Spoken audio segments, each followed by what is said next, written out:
करोड़ों किसानों के लिए आ गया अखिलेश, बीजेपी को दिया 2,000 किसानों ने भी मान लिया अब की बार अखिलेश की सरकार।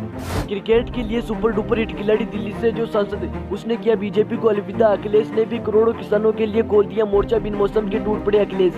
सबसे पहले तो किसान आंदोलन, उसके बाद ईवीएम प्रदर्शन, उसके बाद यूपी में पेपर लीक, हर तरफ बस आंदोलन ही आंदोलन। लेकिन सत्ता में बैठे दिग्गज नेताओं को इसका कोई खास असर नहीं पड़ेगा। इन सारे आंदोलन ने एक बात तो साफ कर दी कि अब की बार भाजपा जनता पार्टी को लोकसभा चुनाव में सबसे बड़ा झटका लगेगा। और ऐसे आंदोलन प्रदर्शन को देखते हुए क्रिकेट की सुपर डुपर हिट खिलाड़ी ने भी बीजेपी को अलविदा कह दिया। इस साल बिगड़ते मौसम ने किसानों के ऊपर दुखों का सैलाब ला दिया है, क्योंकि बिगड़ते मौसम ने किसानों की सारी फसल को खराब कर दिया है। लेकिन भारतीय जनता पार्टी ने अभी तक इसका कोई भी एक्शन नहीं लिया है। सब कुछ आपको बस 3 मिनट की इस वीडियो में बताएंगे। लेकिन उससे पहले हम ये जान लेते हैं कि बीजेपी के वह सांसद जो क्रिकेट के सबसे बड़े खिलाड़ी हैं, उन्होंने कैसे बीजेपी को अलविदा कह दिया।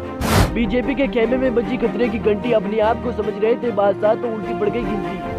दरअसल हम बात कर रहे हैं पूर्व भारतीय क्रिकेटर और भाजपा सांसद गौतम गंभीर की। गौतम गंभीर ने 2018 में इंटरनेशनल क्रिकेट को अलविदा कह दिया था। उसके बाद से वह सेना, जवानों और बाकी सामाजिक मुद्दों पर ट्वीट के जरिए अपनी बात रखा करते थे। 2019 के लोकसभा चुनाव में पूर्व दिल्ली सीट पर क्रिकेटर गौतम गंभीर ने बड़ी जीत दर्ज की थी। आपके अतिथि और कांग्रेस नेता अरविंद सिंह लवली पर भारी पड़ते हुए भारतीय क्रिकेटर 3,90,000 की विशाल अंतर से जीतकर लोकसभा पहुंचे थे। चुनावी मैदान में गौतम गंभीर ने पहली बार कदम रखा था और जीत दर्ज की थी। लेकिन जिस तरह से भारतीय जनता पार्टी नेपोटिज्म फैला रही है, उसको देखते हुए गौतम गंभीर ने फैसला कर लिया है कि अब भारतीय जनता पार्टी को छोड़ना है। और कई विपक्षी पार्टियों ने भी भारतीय जनता पार्टी को बहुत कुछ सुना दिया। कईयों का तो यह तक कहना है कि गौतम गंभीर एक अच्छे और विनम्र व्यक्ति है। हर कोई उनके काम के लिए उनकी सराहना भी करता है। लेकिन यह दुर्भाग्यपूर्ण है कि मोदी सरकार में सांसदों को कोई काम करने की इजाजत नहीं है। लेकिन हम बात कर लेते हैं उन किसानों की जिन्होंने अपना सब कुछ बिन मौसम बदलाव में अपना सब कुछ खो दिया। भाजपा ने 2022 के विधानसभा चुनाव में अपने संकल्प पत्र में किसानों से संबंधित जो वायदे किए थे उसमें एक भी वादा पूरा नहीं किया है। हद तो यह है कि भाजपा सरकार ने पूर्व में भी प्राकृतिक आपदा के पीड़ित किसानों को मुआवजा नहीं दिया, जिसको लेकर अखिलेश यादव ने ऐसा बयान दिया जिससे भारतीय जनता पार्टी के दिग्गज नेताओं के पसीने छूट गए। अखिलेश यादव ने कहा कि भाजपा को किसानों के